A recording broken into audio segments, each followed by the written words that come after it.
Ano to? Wala to. Huwag mo itong buksan. Okay. Sa daddy mo to, tignan mo to, ano to, facial, ano, yung black ba yung tawag yun? Blackheads remover at saka ano, face mask. Blackheads. Uy, maliit ka. Bata ka pa ang blackheads.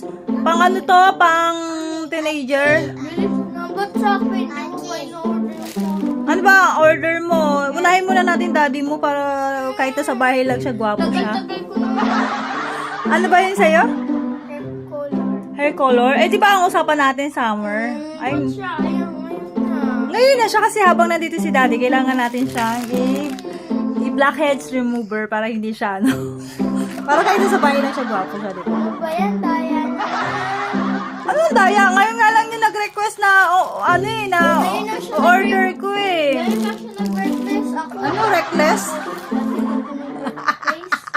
Face. Ayusin mo muna, ngayon ka lang reckless? Ayun na.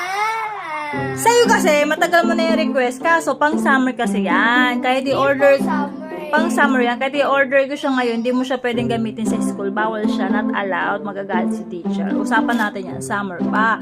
Ang summer ay April pa, di ba?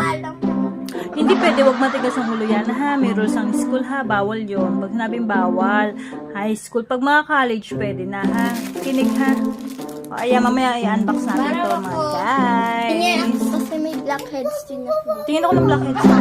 Ginaganong ko lang siya. Hindi, blackheads pa yan. Pag ano na, Meron na high school, wala kang blackheads, huwag mo ipagpilitan.